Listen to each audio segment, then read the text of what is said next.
Hello, citizens of the world. We are anonymous.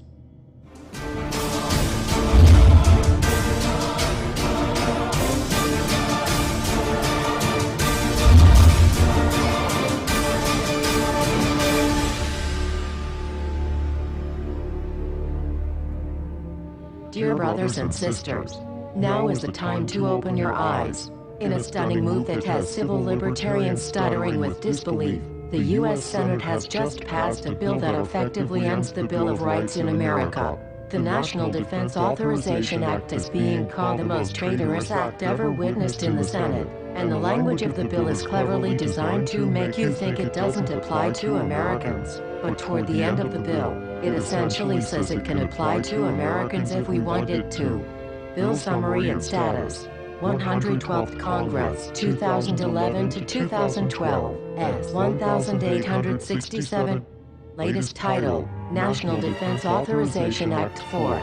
This bill, passed late last night in a 93-7 vote, declares the entire USA to be a battleground upon which U.S. military forces can operate with impunity, overriding posse comitatus and granting the military the unchecked power to arrest, detain, interrogate and even assassinate U.S. citizens with impunity. Even Wired magazine was outraged at this bill, reporting, Senate wants the military to lock you up without trial. The detention mandate to use indefinite military detention in terrorism cases isn't limited to foreigners.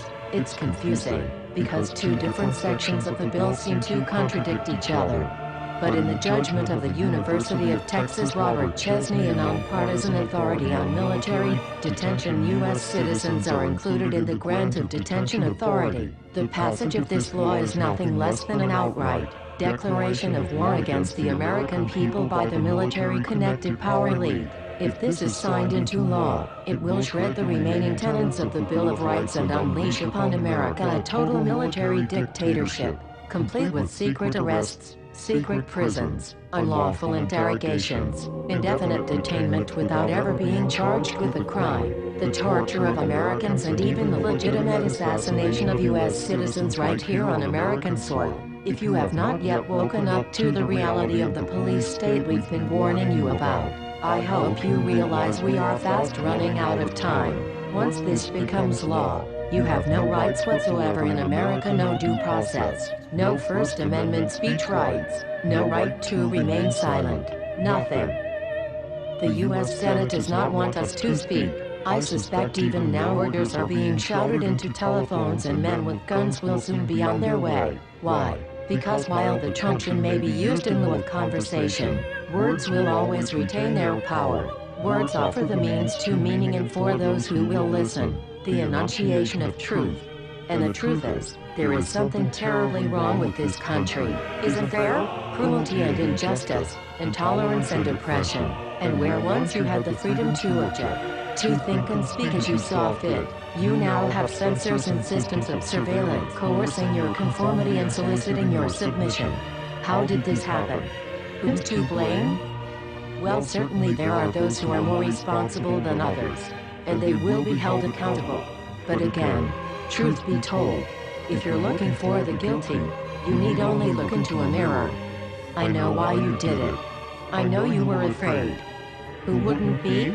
War, terror, disease. There were a myriad of problems which conspired to corrupt your reason and rob you of your common sense. Fear got the best of you, and in your panic, you turned to the now president in command, Barack Obama.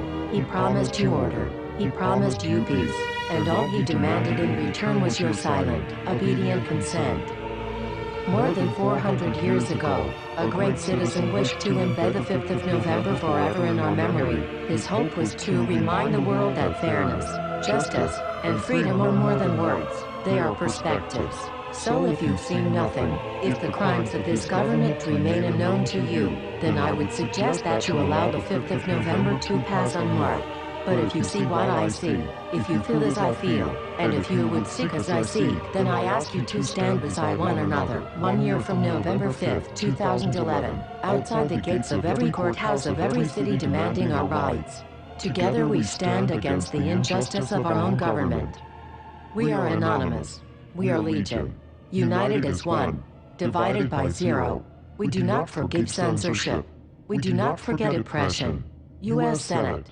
Expect us.